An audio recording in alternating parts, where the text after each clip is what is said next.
Hello everyone, I want to talk to you today about St. John Chrysostom.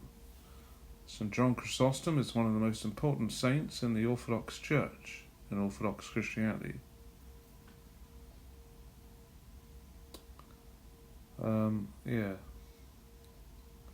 So St. John Chrysostom was a bishop, he was a priest and a deacon.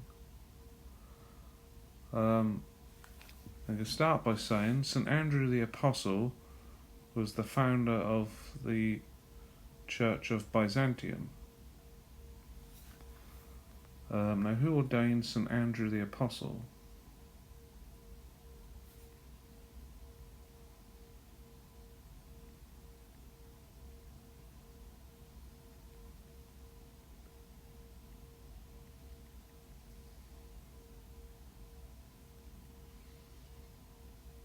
I'm just going to find the answer to that. Hold on.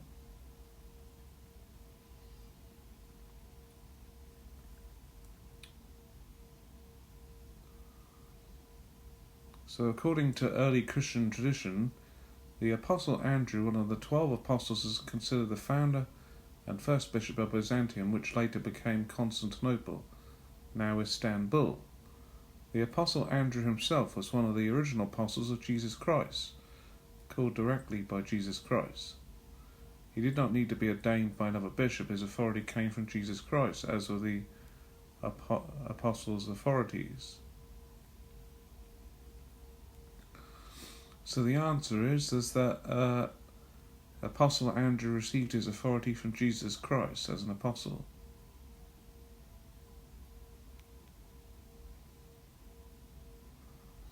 So he became active in the Church of Byzantium in the 1st century before the destruction of Jerusalem. That is 3840 AD for his missionary activity in the region. Andrew the Apostle established the first Christian community in Byzantium, laying the foundation for the later Church of Constantinople.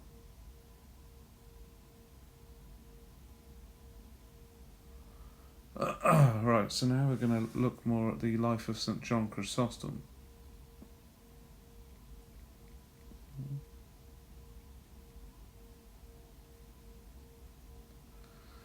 So, which saints did St. John Chrysostom know or deal with?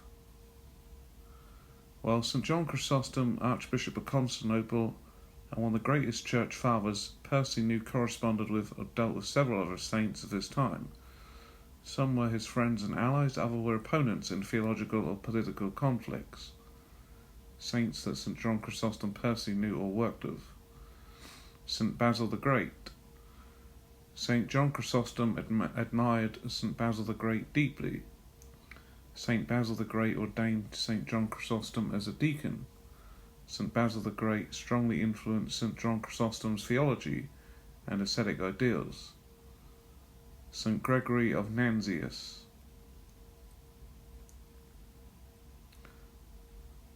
St. Gregory of Nazianzus was a major theological influence on St. John Chrysostom. Though they did not work closely together, St. John Chrysostom praised St. Gregory's teachings. St. Meletius of Antioch. St. John Chrysostom was ordained a priest by St. Meletius of Antioch. He was a mentor figure in his early ministry. St. Flavian of Antioch. St. Flavian of Antioch became...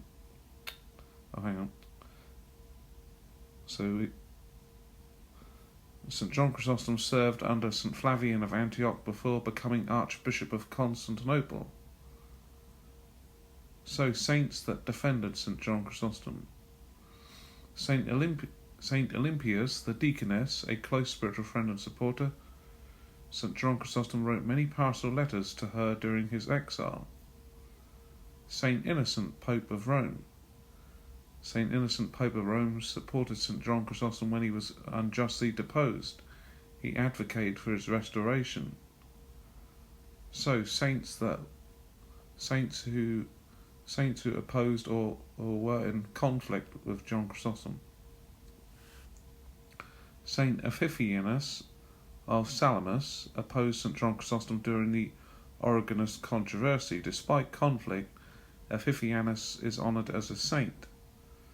Saint Theophilus of Alexandria. A major political and ecclesiastical enemy, he orchestrated St. John Chrysostom's condemnation at the Synod of the Oak, saints of his spiritual circle or era. Saint Macrina the Younger influenced the ascetic movement that shaped St. John Chrysostom's worldview. St. Gregory of Nyssa, part of the Cappadocian Fathers, whose theology shaped St. John Chrysostom. St. Nilus of Ancyra, influenced by St. John Chrysostom's writings and spiritual legacy. So saints affected by St. John Chrysostom's ministry or legacy. Augustine of Hippo. Augustine of Hippo did not meet St. John Chrysostom, but he admired his preaching. Both are later named doctors of the church. St. Proclus of Constantinople. St. Proclus was a disciple and later a major church leader who promoted John Chrysostom's memory.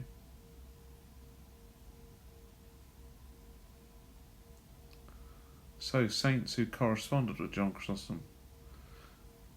St. Olympius was St. John Chrysostom's closest correspondent. St. John Chrysostom wrote 17 surviving letters to her during exile. They discussed persecution, spiritual endurance, church reform, and charity. St. Innocent, Pope of Rome. St. John Chrysostom wrote to him seeking support after his disposition.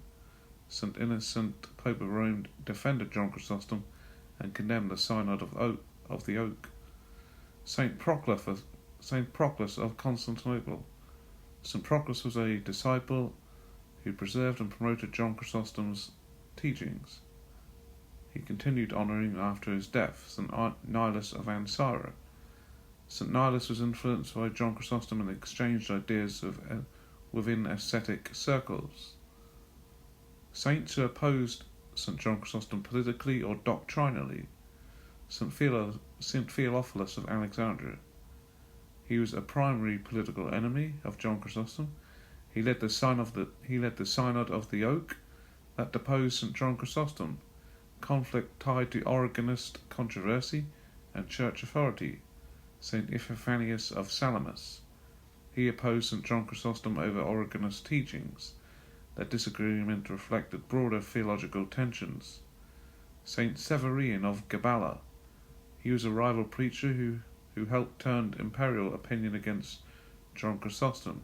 St. Acacius of Berea took part in the campaign against John Chrysostom. So saints who were his students or spiritual children. St. Proclus of Constantinople. He was John Chrysostom's most famous disciple and later Archbishop of Constantinople. He was key in restoring John Chrysostom's reputation. St. Olympius, a spiritual daughter guided by John Chrysostom in prayer, asceticism, and charity. St. Nilus of Ancyra spread John Chrysostom's spiritual theology in monastic communities. St. Isidore of Pelusium, deeply influenced by John Chrysostom's preaching style and theology. So, timeline of John Chrysostom's interactions with other saints. 347-370, early formation in Antioch, mentored under St. John Chrysostom was mentored under St. Meletius of Antioch. John Chrysostom was influenced by St. Basil the Great and Cappadocian Fathers. In 381, St. John Chrysostom was ordained to the priesthood. John Chrysostom was ordained by St. Flavian of Antioch, and he built a reputation as a preacher. John Chrysostom is known as the Golden Mouth. In 398, John Chrysostom becomes Archbishop of Constantinople. John Chrysostom begins reform efforts, wins support of St. Olympius, clashes of clergy and imperial elites. 403, Synod of the Oak. Opposed by St. Theophilus of Alexandria. St. Epiphanius of Salamis criticizes John Chrysostom. He is deposed and briefly exiled. 404 to 407, John Chrysostom's final exile. Corresponds extensively with St. Olympius. Chrysostom appeals to Pope Innocent of Rome, supported morally by friends and disciples such as St. Proclus. 407, death and exile. John Chrysostom leaves a enduring influence on St. Augustine of Hippo and Nilus and later church teachers.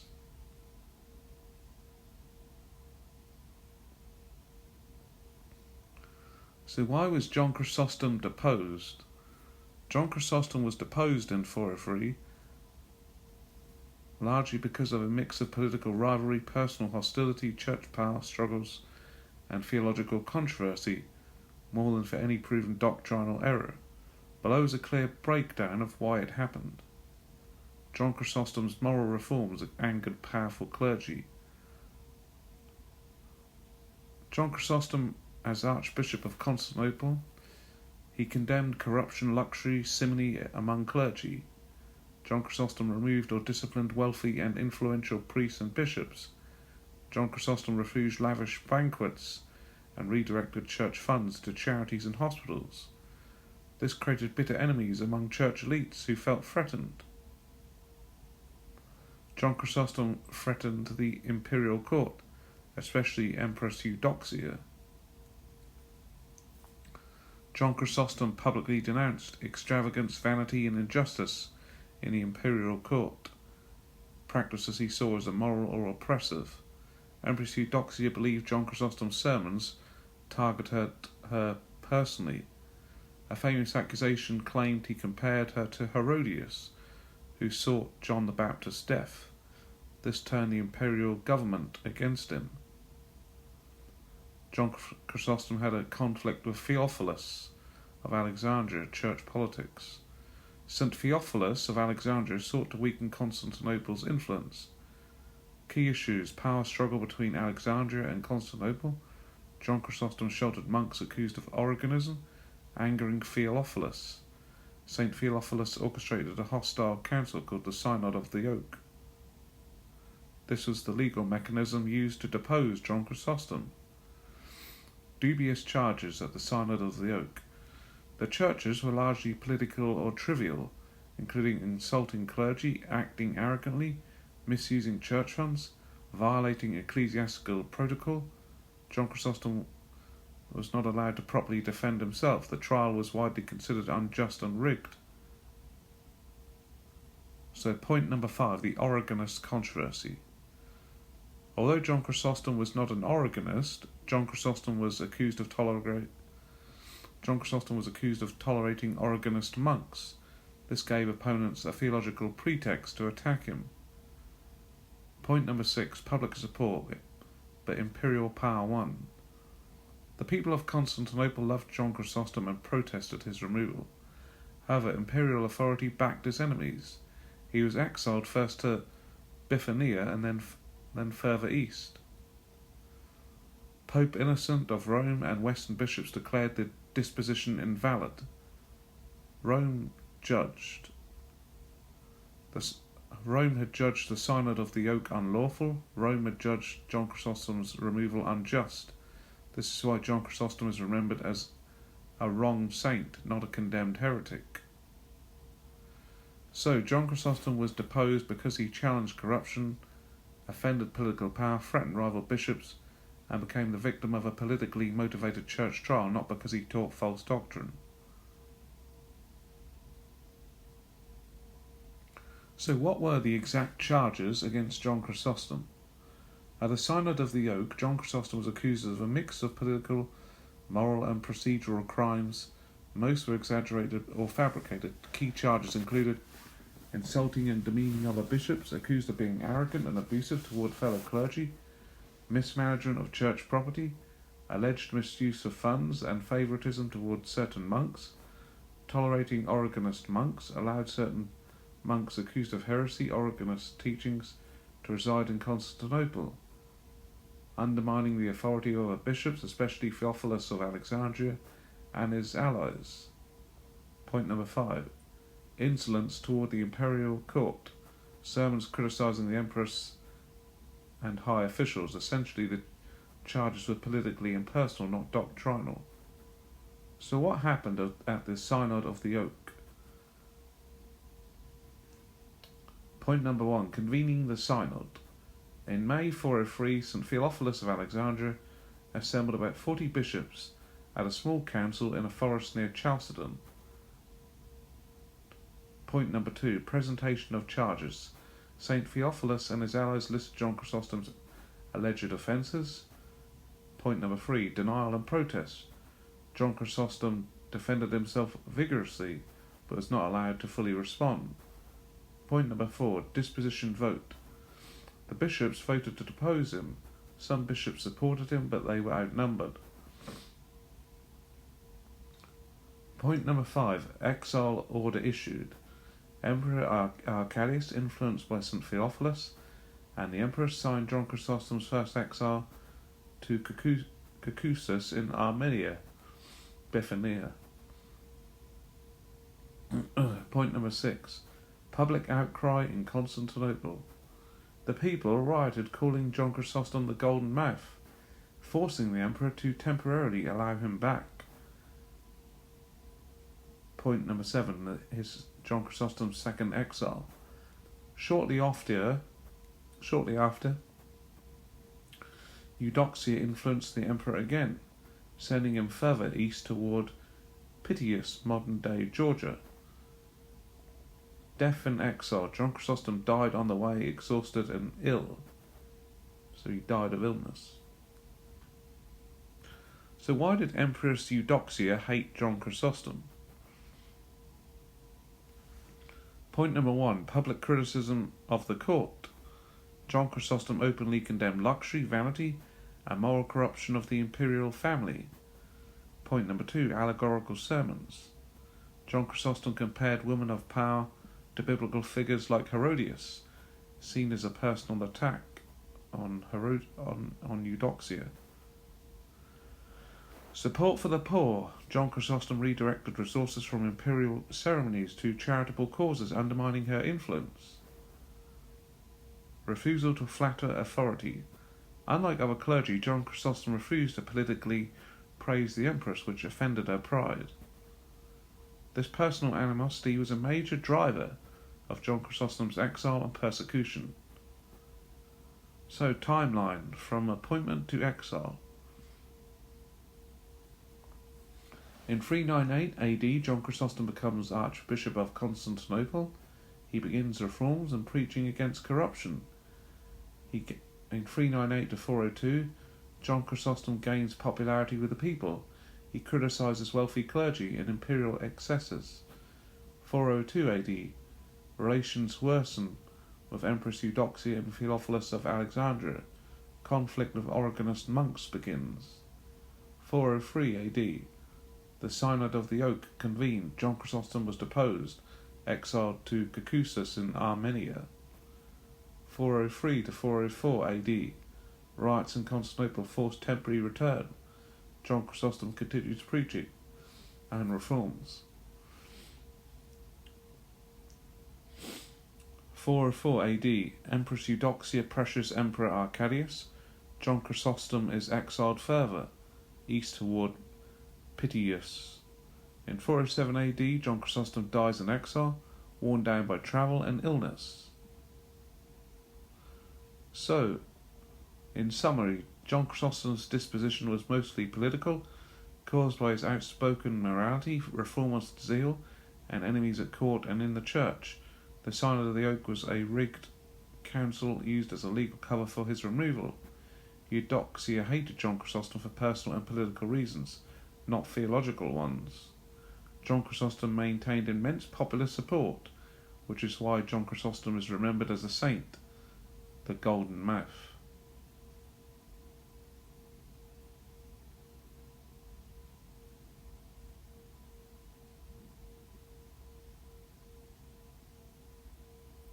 So, which books did John Chrysostom write? John Chrysostom had written homilies, sermons. These are John Chrysostom's most famous works. John Chrysostom preached on scripture, ethics, and Christian living. John Chrysostom had written biblical homilies on the Gospels, especially Matthew, John, and Luke. John Chrysostom had written homilies on the epistles of the Apostle Paul, Romans, Corinthians, Ephesians, Philippians. John Chrysostom has written homilies on Genesis, Exodus, and the Psalms. Point B. John Chrysostom had written occasional or moral sermons.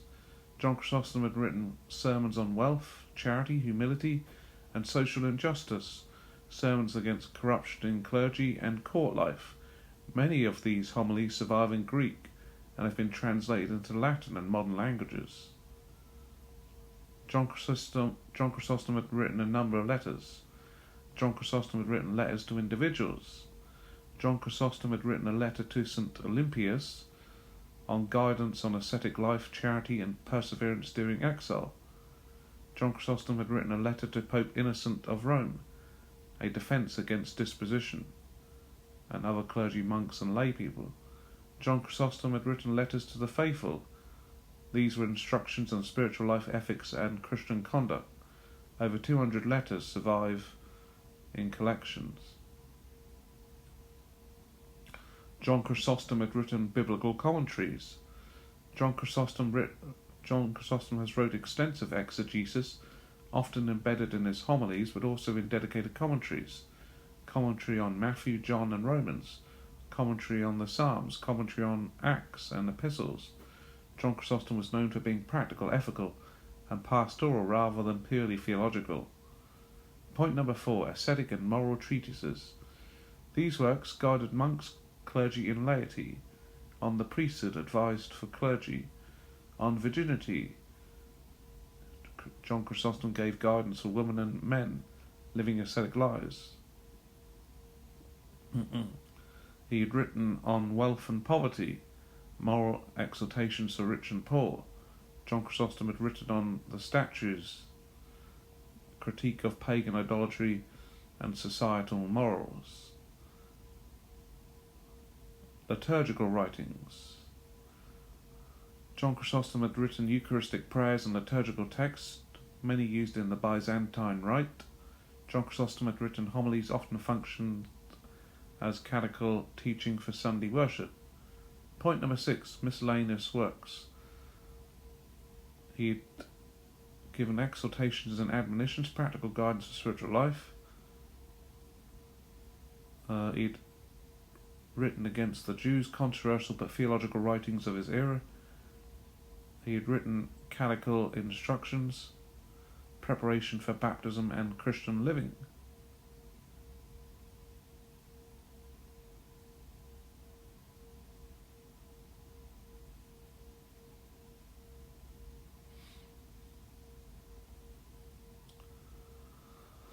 So early works on ascetic and moral treatises. On virginity he had done guidance for monks and women living ascetic lives.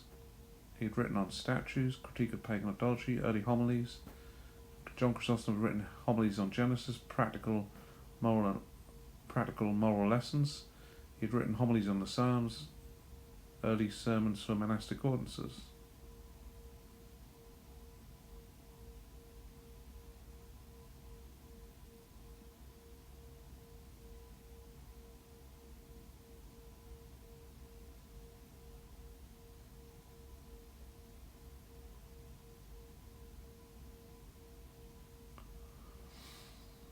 So we know that St. John Chrysostom was Bishop of Constantinople. He was indeed the Archbishop of Constantinople. He was appointed Archbishop of Constantinople in 398 AD. He was chosen for his reputation as a preacher, moral reformer, and ascetic. At that time, Constantinople was the second most important see in the Christian world after Rome. John Chrysostom's role and achievements as a bishop. His pastoral work. John Chrysostom preached regularly to both clergy and laity, emphasized charity, humility, and social justice. Church reform. John Chrysostom criticized corruption, luxury, and simony among the clergy. Liturgical contributions. John Chrysostom developed sermons, catechetical instruction, and Eucharistic prayers using the Byzantine liturgy. So conflicts and exile. John Chrysostom, his reforms and outspoken criticism of the imperial court led to conflicts with Empress Eudoxia and rival bishops, notably Theophilus of Alexandria. John Chrysostom was deposed at the Synod of the Oak in 403. He was briefly reinstated, then exiled in 404. He died in 407, but his tenure as bishop left a lasting legacy on Constantinople and the Church.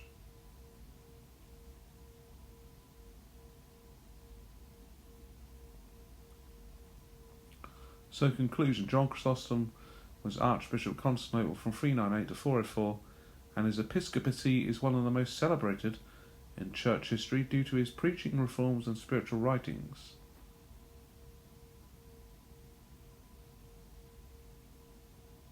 So who was it who ordained St. John Chrysostom as Archbishop of Constantinople? John Chrysostom was ordained in 398 AD. He was ordained by St. Flavian of Antioch. St. Flavian was a respected patriarch and mentor figure to John Chrysostom. He performed the former ecclesiastical consecration required for John Chrysostom to become archbishop. So what is the significance of this? This ordination was canonical and recognised by the Church, giving John Chrysostom full episcopacy. I'll say that again. This ordination was canonical and recognised by the Church, giving John Chrysostom full episcopal authority over Constantinople. So, additional context. Before John Chrysostom became Archbishop, John Chrysostom had been ordained a deacon by St. Basil the Great. St. John Chrysostom was ordained a priest by St. Meletius of Antioch. His rise was thus supported by the Cappadocian Fathers and other prominent bishops, giving him both spiritual and theological legitimacy.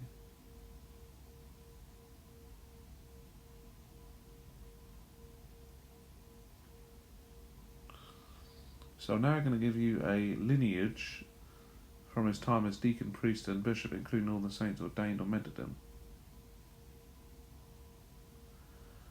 So, number 1, deacon ordination. John Chrysostom was ordained as a deacon by St. Basil the Great. This happened in 378 AD during John Chrysostom's early ecclesiastical career in Antioch. So he spent some of his time in Antioch. Significance: St. Basil the Great's asceticism, theological depth and preaching style deeply influenced John Chrysostom's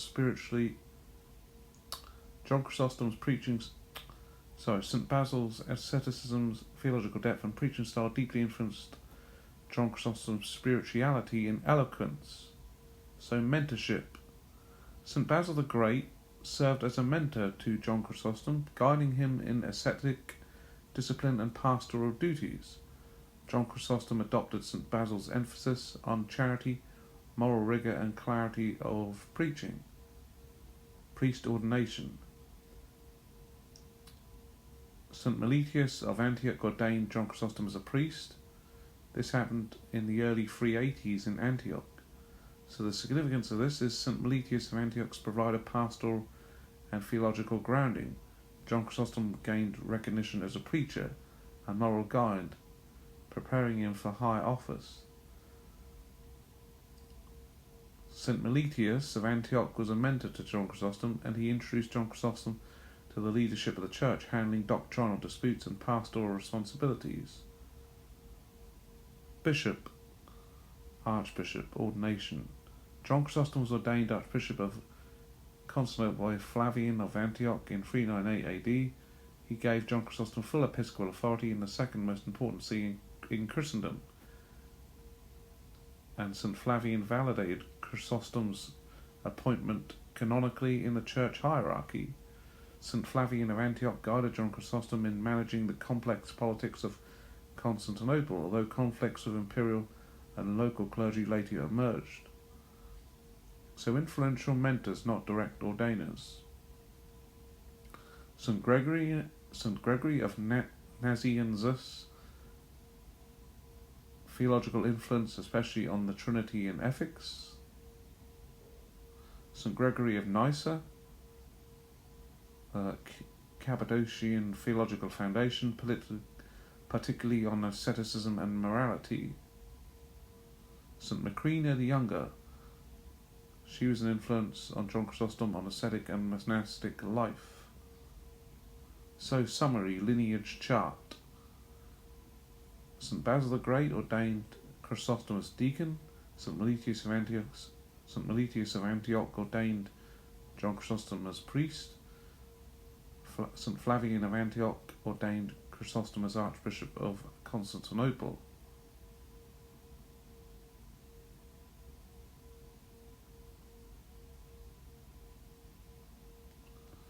So now I'm going to read to you the life of John Chrysostom from the Lives of the Saints, Sabine Baring-Gould. Actually, no, let's start with Wikipedia, sorry.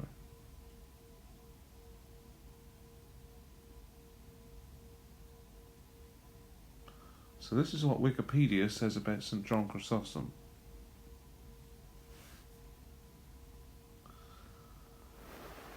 St. John Chrysostom was an important church father. As Archbishop of Constantinople, he is known for his preaching and public speaking, his denunciation of abuse and authority by both ecclesiastical and political leaders, his divine liturgy of St. John Chrysostom and ascetic sensibilities. John Chrysostom was the author of Adversus Judaeus and was strongly opposed to Judaism.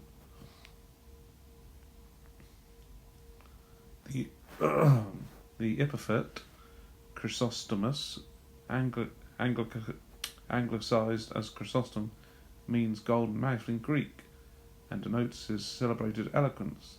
John Chrysostom was among the most prolific authors in the early Christian church.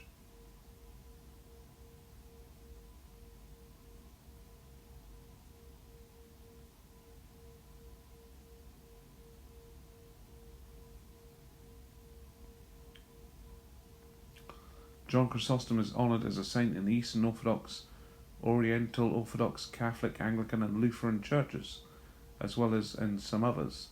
The Eastern Orthodox Church, together with the Byzantine Catholics, hold him in special regard as one of the three holy hierarchs, alongside St. Basil of Caesarea and St. Gregory of Nazianzus.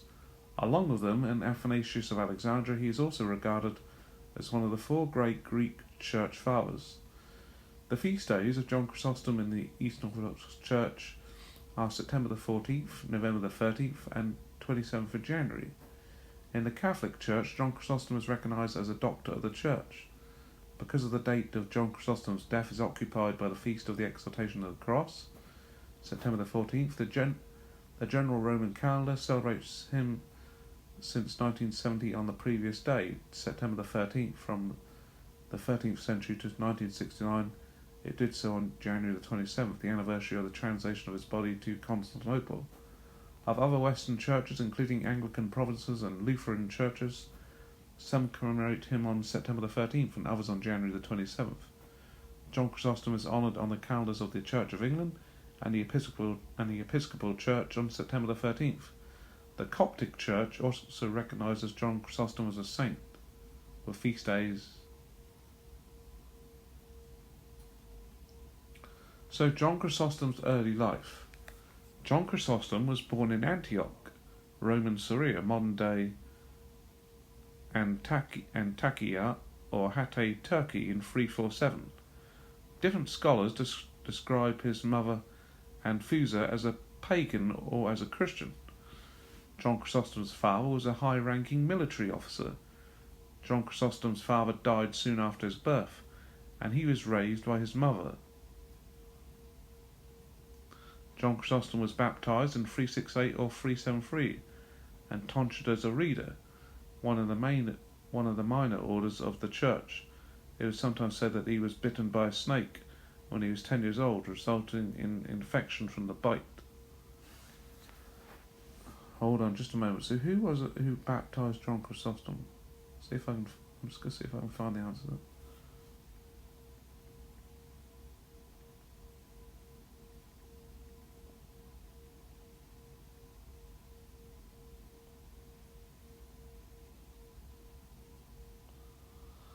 So according to this, St. John Chrysostom was baptized as an infant, following the normal practice of the time, but the historical sources do not record the exact person who performed his baptism. So we know that infant baptism should be done in the church because great saints like John Chrysostom was baptized as an infant.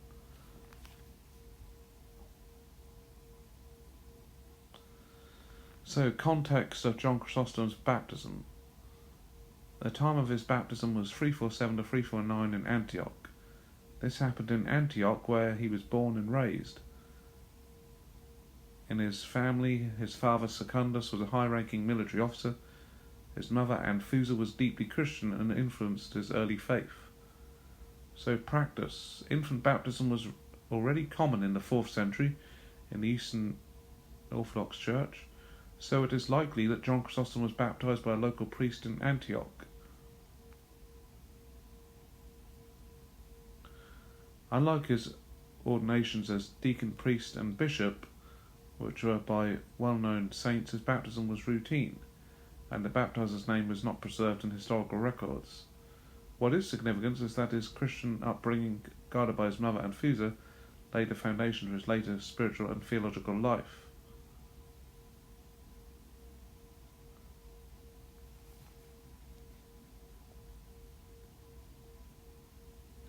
So who was the bishops of Antioch in 347, 349?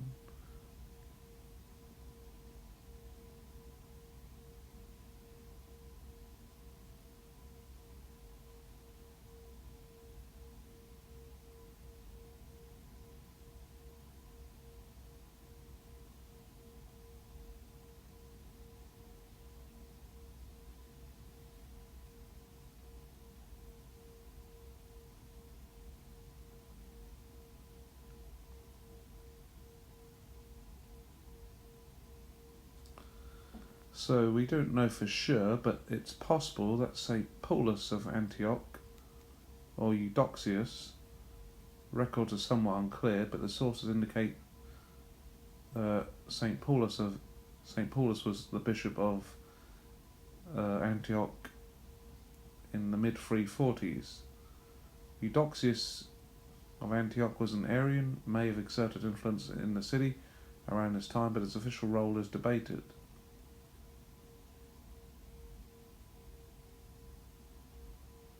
St. Meletius of Antioch, he became bishop in 360 to 381. So it's possible that St. Paulus of Antioch was the one who baptized St. John Chrysostom, but we don't know for sure.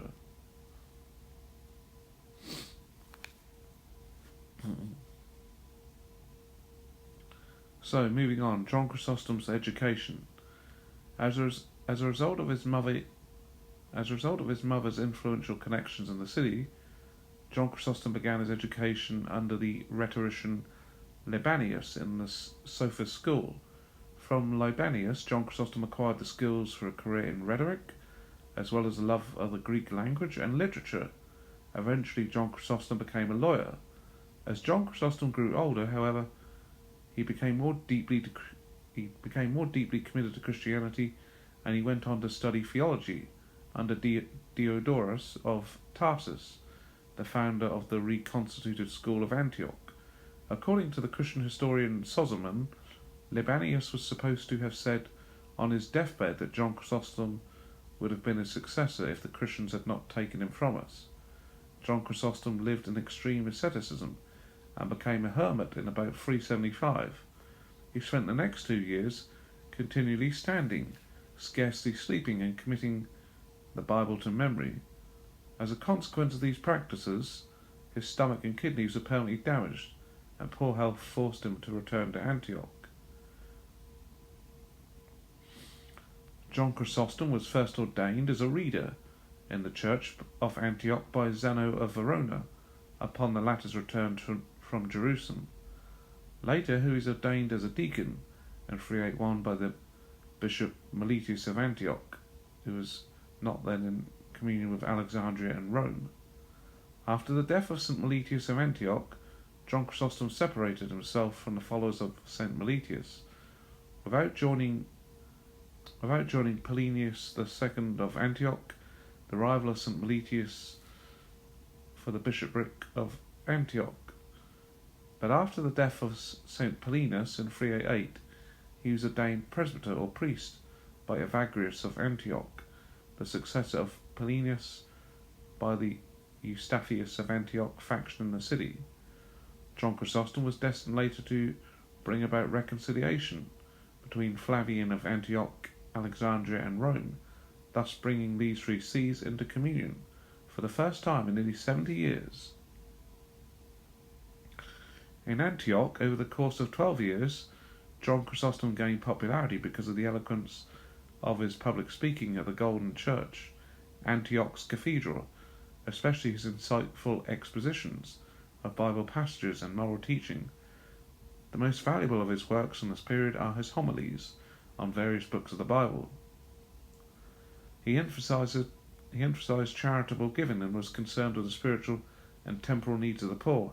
He spoke against the boost of wealth and personal property. So I'm going to give you a quote from John Chrysostom, and this is what he said. Do you wish to honour the body of Christ? Do not ignore him when he is naked.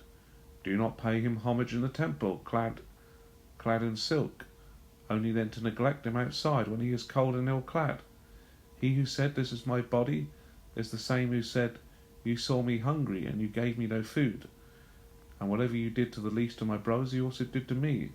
What good is it if the Eucharistic table is overloaded with golden chalices when your brother is dying of hunger? Start by satisfying his hunger, and then with what is left you may adorn the altar as well. End quote. That is a quote from John Chrysostom. John Chrysostom's straightforward understanding of the scriptures, in contrast to the Alexandrian tendency toward allegorical interpretation, meant that the themes of his talks were practical, explaining the Bible's application to everyday life. Such straightforward preaching helped John Chrysostom to garner popular support. One incident that happened during his service in Antioch illustrates the influence of his homilies. When John Chrysostom arrived in Antioch, Flavian, the bishop of the city, had to intervene with Emperor Theodosius on behalf of citizens who had gone on a rampage, mutilating statues of the emperor and his family. During the weeks of Lent in 387, John Chrysostom preached more than 20 homilies in which he entreated the people to see the error of their ways. These made a lasting impression on the general population of the city. Many pagans converted to Christianity as a result of the homilies. The city was ultimately spared from severe consequences.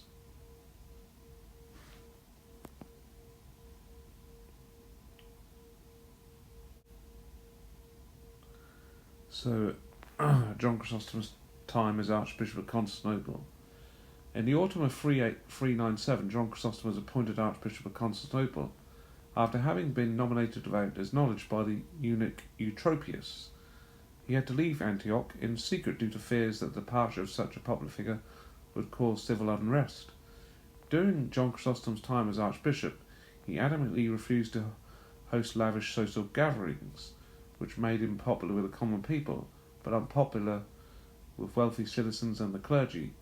His reforms of the clergy were also unpopular. He told visiting regional preachers to return to the churches they were meant to be serving without any payout. He also founded a number of hospitals in Constantinople. John Chrysostom's time in Constantinople was more tumultuous than his time in Antioch. Theophilus of Alexandria, the patriarch of Alexandria, wanted to bring Constantinople under his sway and opposed John Chrysostom's appointment to Constantinople. St. Theophilus had disciplined 4 Egyptian monks, known as the Tall Brothers, over their support of Origen's teachings. They fled to John Chrysostom and were welcomed by him. St. Theophilus therefore accused St. John Chrysostom of being too partial to the teaching of Origen. He made another enemy in Aelia Eudoxia, wife of Arcadius, who assumed that John Chrysostom's denunciations of extravagance in feminine dress were aimed at her. Eudoxia, Theophilus and other of his enemies held a synod in 403, the Synod of the Oak, to charge John Chrysostom, in which his connection to Origen was used against him. It resulted in his disposition and banishment. He was called back by Arcadius almost immediately as the people became tumultuous over his departure, even threatening to burn the imperial palace. There was an earthquake the night of his arrest, which Eudoxia took for a sign of God's anger, prompting her to ask Arcadius for John Chrysostom's reinstatement. Peace was short-lived. A silver statue of Eudoxia was erected in the Augustan near the Constantine Hagia Sophia, his cathedral. John Chrysostom denounced the dedication ceremonies as pagan and spoke against the empress in harsh terms. Against Herodias raves, again she dances and again desires to receive John the Baptist's head on a charger. An allusion to the biblical events surrounding the death of John the Baptist. Once again, John Chrysostom was banished, this time to the Caucasus in Abkhazia. His banishment sparked riots among his supporters in the capital, and in the fighting, the cathedral built by Constantius II was burnt down, necessitating the construction of the second cathedral on the site, the Theodosian Hagia Sophia. Around 405, John Chrysostom began to lend moral and financial support to Christian monks who were enforcing the emperor's anti-pagan laws by destroying temples and shrines in Phoenicia and nearby regions. So, John Chrysostom's exile and death.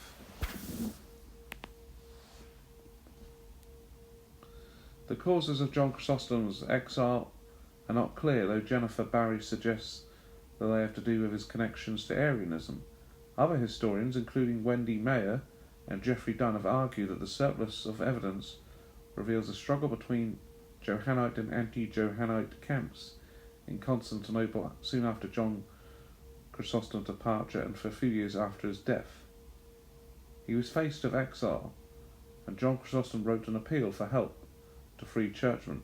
Pope Innocent I of Rome, Venerius, the Bishop of Mediolanum or Milan, and Chromatius, the Bishop of Aquileia. In 1872, church historian William Stevens wrote, quote, "The Patriarch of the Eastern Rome appeals to the great bishops of the West as the champions of an ecclesiastical discipline which he confesses himself unable to enforce or to see any prospect of establishing. No jealousy is entertained of the Patriarch of the Old Rome by the Patriarch of the New Rome. The interference of St. Innocent of Rome is courted. A certain primacy is accorded him, but at the same time he is not addressed as a supreme arbitrator. Assistance and sympathy are solicited from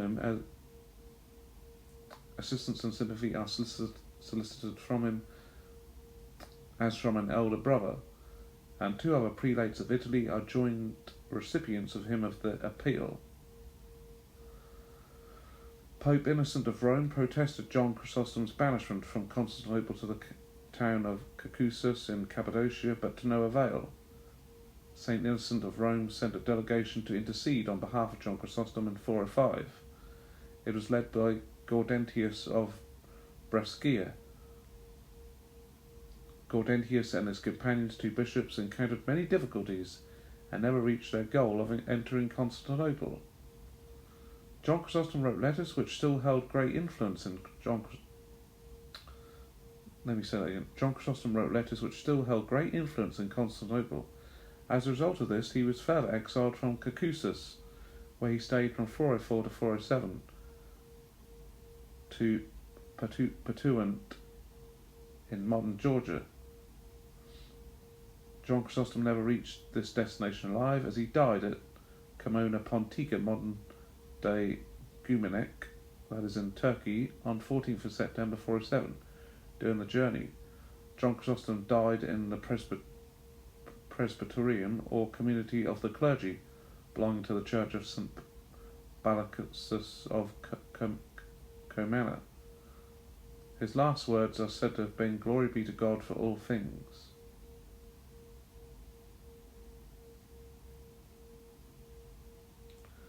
So, canonization, veneration and canonization. John Chrysostom came to be venerated as a saint soon after his death. Almost immediately after, an anonymous supporter of John Chrysostom, known as Pseudo Martyrius, wrote a funeral oration to reclaim John Chrysostom as a symbol of Christian orthodoxy, but 3 decades later some of his adherents in Constantinople remained in schism. St. Proclus, Archbishop of Constantinople, hoping to bring about the reconciliation of the Johannites, preached a homily praising his predecessor in the church of Hagia Sophia. He said, "O John, your life was filled with sorrow, but your death was glorious. Your grave is blessed, and your reward is great. By the grace and mercy of our Lord Jesus Christ, O graced one, having conquered the bounds of time and place, love has conquered space, unforgetting memory has annihilated the limits and place, does not hinder the miracles of the saint." End quote. They were the words of St. Proclus of Constantinople. These homilies helped to mobilize public opinion, and the Patriarch received permission from the Emperor to return John Chrysostom's relics to Constantinople, where they were enshrined in the Church of the Holy Apostles on January the 28th, 438. The Eastern Orthodox Church commemorates John Chrysostom as a great ecumenical teacher of St. Basil of Caesarea and St. Gregory Nazianzus. These three saints, in addition to having their own individual commemorations throughout the year, are commemorated together on January the 30th, a feast known as the Synaxis of the Three Hierarchs. In the Eastern Orthodox Church, there are several feast days dedicated to St. John Chrysostom. January the 27th is the translation of the relics of John Chrysostom from Comana to Constantinople. January the 30th is the Synaxis of the Three Great Hierarchs. September the 14th is the repose of John Chrysostom. November the 13th is the celebration.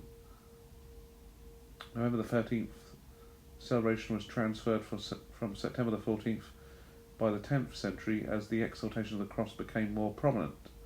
According to Brian Croke, November the 13th is the date that news of John Chrysostom's death reached Constantinople. So there are 700 sermons and 246 letters written by John Chrysostom which survive, plus biblical commentaries, moral discourses and theological treatises. John Chrysostom's extant homiletical works are vast, including many hundreds of exegetical homilies on both the New Testament, especially the works of the Apostle Paul in the Old Testament.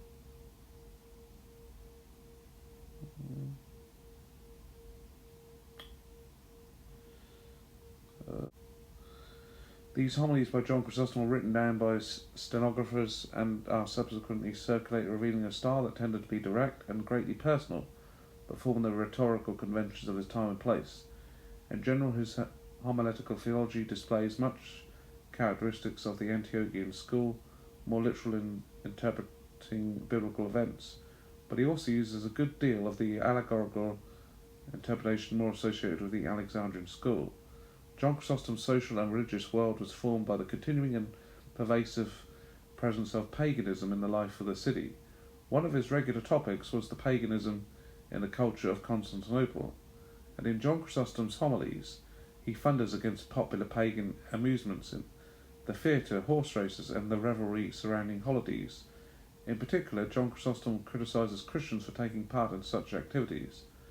John Chrysostom said, quote, "If you ask Christians, who is Amos or Obadiah, how many apostles there were or prophets, they stand mute. But if you ask them about the horses or drivers, they answer with more solemnity than sophists or rhetors." End quote. Words of John Chrysostom. St. Cyril of Alexandria attributed the destruction of the Ephesian temple of Artemis to John Chrysostom, referring to him as the destroyer of the demons and the overthrower of the temple of Diana. A later Archbishop of Constantinople, St. Proclus of Constantinople, repeated the allegation, saying, "In Ephesus he despoiled the art of Midas." Both claims are considered spurious. Care of the needy. One of the recurring features of John Chrysostom's homilies is its emphasis on care for the needy. He is perhaps the most ardent preacher on social justice of all the Eastern Fathers.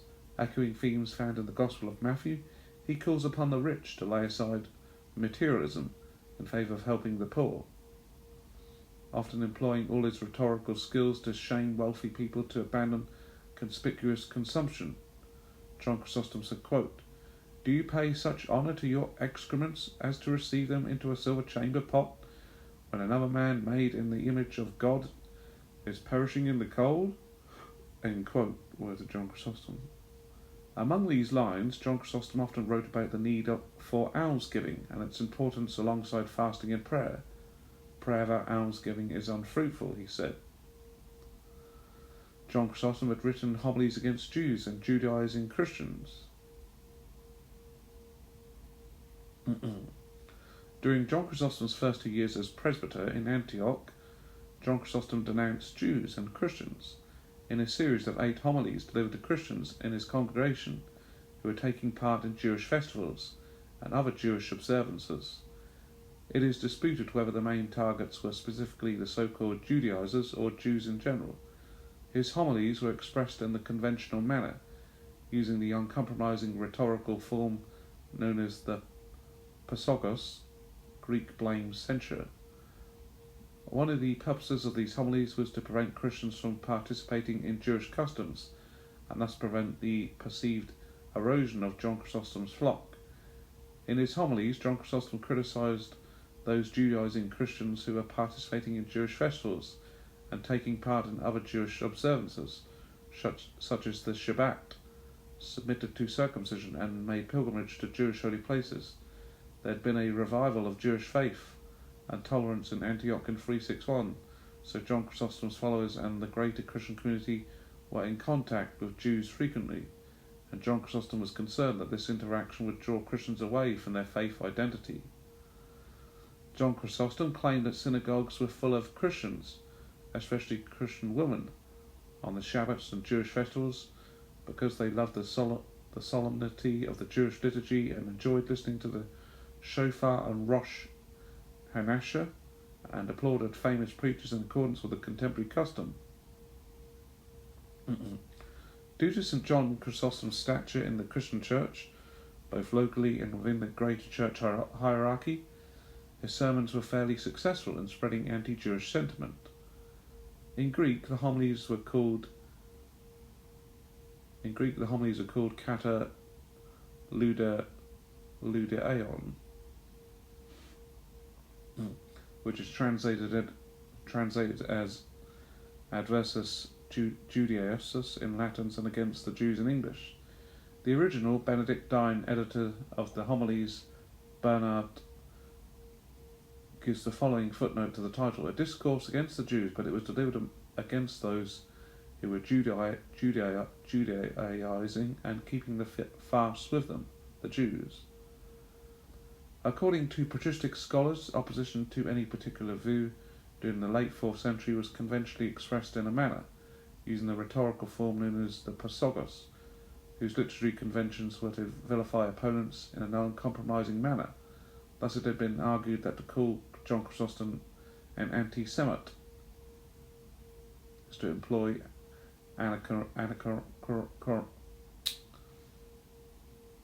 To call John Chrysostom an anti-Semite is to employ anachronistic terminology in a way incongruous with historical context and record.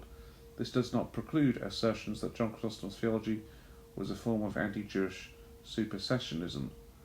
John Chrysostom's sermons against the Jews gave further momentum to the idea that the Jews are collectively responsible for the death of Jesus Christ. John Chrysostom had written a homily against homosexuality. John Chrysostom's most notable discourse in this regard is his 4th homily on Romans chapter 1 verse 26, where he argues as follows: "All these affections then were vile, but chiefly the mad lust after males, for the soul is more the sufferer in sins, and more dishonoured than the body in diseases. The men have done an insult to nature itself, and yet a more disgraceful thing than these is it, when even the women seek after these intercourses, who ought to have more sense of shame than men." End quote, word of John Chrysostom. John Chrysostom says the active male victimizes the passive male in a way that leaves him more enduringly dishonoured than even a victim of murder, since the victim of this act must live under the shame of the insolency. The victim of a murder, by contrast, carries no dishonour. he asserts that punishment will be found in hell for such transgressors, and that women can be guilty of the sin as much as men. John Chrysostom argues that the male passive partner has effectively renounced his manhood and become a woman. Such an individual deserves to be driven out and stoned. He attributes the cause to luxury. Do not, he means, the Apostle Paul, because you have heard that they burned, suppose that the evil was only a desire, for the greater part of it became of their luxuriousness, which also kindled into flame their lust. End quote. According to scholar Michael Carden, John Chrysostom was particularly influential in shaping early Christian thought that same-sex desire was an evil, claiming that he altered a traditional interpretation of Sodom as a place of inhospitality to one where the sexual transgressions of the Sodomites became paramount. However, other scholars such as Kruger and Norte J. Meyer dispute this, arguing that the author of the Epistle of Jude already interpreted the sin of Sodom as homosexuality in the New Testament. Yet theologian Stephen Morris calls a more nuanced interpretation of John Chrysostom's attitude towards homosexuality, arguing that it can be dangerous to assume that an opinion expressed in one homily or tract represents an author's attitude across his entire corpus or career, and John Chrysostom's preaching is often situational, and noting that not infrequently does he contradict himself. So, John Chrysostom's treatises. Apart from John Chrysostom's homilies, a number of John Chrysostom's other treatises have had a lasting influence. One such work is John Chrysostom's early treatise against those who opposed the monastic life, written when he was a deacon some time before 386, which was directed to parents, pagan as well as Christian, whose sons were contemplating a monastic vocation. John Chrysostom wrote that already in his day it was customary for Antiochians to send their sons to be educated by monks. Another important treatise written by John Chrysostom is on the priesthood. Written in 390 to 391, it contains Book 1 on account of his early years and a defence of his flight from ordination by Bishop St. Meletius of Antioch, and then proceeds in later books to expound on his exalted understanding of the priesthood. Two other notable books by John Chrysostom are Instructions to Catechumens on the Divine Incomprehensibility of the Divine Nature. In addition, he had written a series of letters to the deaconess St. Olympius, of which 17 are extant. Liturgy. Beyond John Chrysostom's preaching, the everlasting legacy of John Chrysostom is his influence on Christian liturgy. Two of his writings are particularly notable. He harmonized the liturgical life of the Church by revising the prayers and rubrics of the Divine Liturgy, or celebration of the Holy Eucharist. To this day, the Eastern Orthodox and Eastern Catholic churches of the Byzantine Rite typically celebrate the Divine Liturgy of John Chrysostom as the normal Eucharistic liturgy, although his connection with it remains a matter of debate among experts.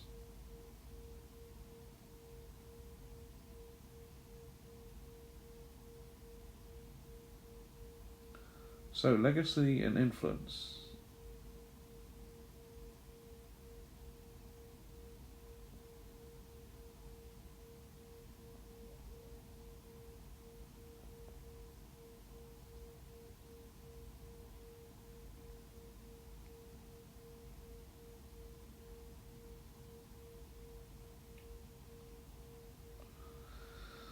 During a time when clergy were subject to criticism for their high lifestyle, John Chrysostom was determined to reform his clergy in Constantinople. These efforts were met with resistance and limited success.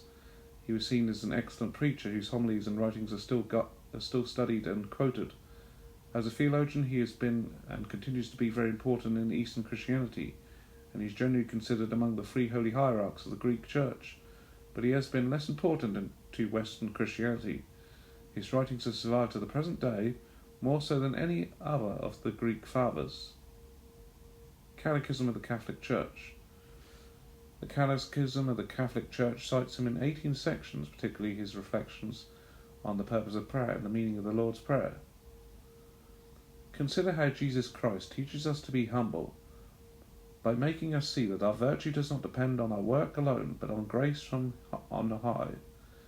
He commands each of the faithful who prays to do so universally, for the whole world. For he did not say, Thy will be done in me or in us, but on earth, the whole earth, so that error may be banished from it, truth take root in it, all vice be destroyed on it, virtue flourish on it, and earth no longer differ from heaven.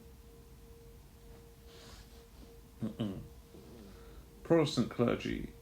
Protestant clerics, such as Richard Salter, refer to him as one of the most eloquent preachers who ever since the apostolic times have brought to men the divine tidings of truth and love. And in the 19th century, John Henry Newman, a former Anglican but by this stage a Catholic, described John Chrysostom as a bright, cheerful, gentle soul, a sensitive heart. Penance of John Chrysostom. A late medieval legend relates that when John Chrysostom was a hermit in the desert, he was approached by a royal princess in distress. John Chrysostom, thinking she was a demon, at first refused to help her, but the princess convinced him that she was a Christian and would be devoured by wild beasts if she were not allowed to enter his cave. He therefore admitted her, carefully dividing the cave in 2 parts, one for each of them. In spite of these precautions, the sin of fornication was committed, and in an attempt to hide it, the distraught John Chrysostom took the princess and threw her over a precipice. He then went to Rome to beg absolution, which was refused. Realizing the appalling nature of his crimes, John Chrysostom made a vow that he would never rise from the ground until his sins were expiated, and for years he lived like a beast, crawling on all fours and feeding on wild grasses and roots. Subsequently, the princess reappeared alive, suckling John's baby, who miraculously pronounced her sins forgiven. The last scene was very popular from the late 15th century onward as a subject for engravers and artists. The theme was depicted by Albrecht Dürer around 1496, Hans Sebald Behem and Lucas Cranach the Elder, among others. Martin Luther mocked this same legend in Die Lugend von Johann Chrysostomo to analyse the pitfalls of the Christian legendary hagiography. So, relics.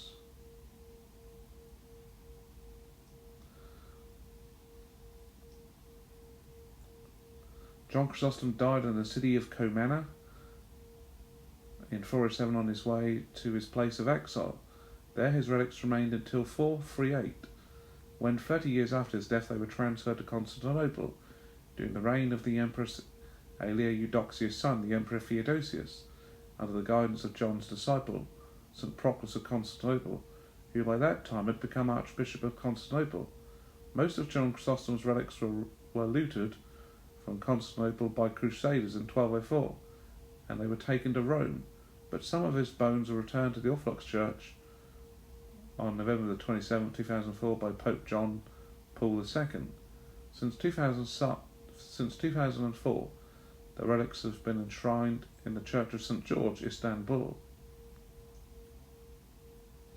The skull of St. John Chrysostom, having been kept at the monastery at Vatopedi on Mount Athos in northern Greece, was not among the relics that were taken by the Crusaders in the 13th century. In 1655, the rest of Tsar Alexei Mikhailovich, the skull was taken to Russia, for which the monastery was compensated in the sum of 2,000 rubles. In 1693, having received a request from the Vatopedi monastery for the return of St. John Chrysostom's skull, Tsar Peter the Great ordered that the skull remain in Russia, but the monastery was to be paid 500 rubles every 4 years.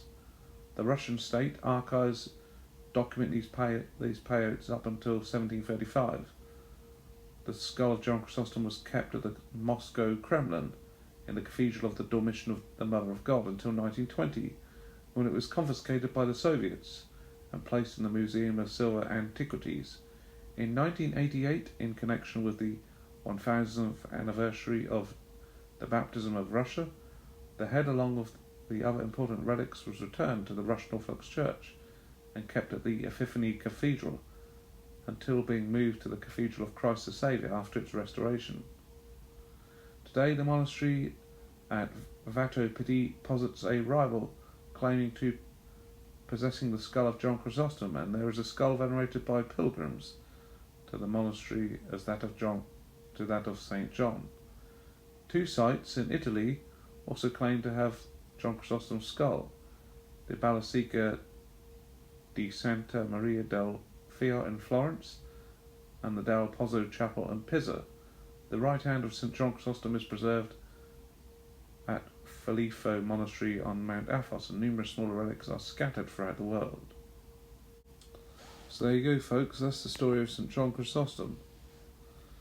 But I'm going to do a second video for you, which will be from Sabine Baring-Gold on the life of John Chrysostom, so that will be a separate video. Thanks for listening to this, folks, and I hope you've learnt a lot from the life of John Chrysostom. God bless you all.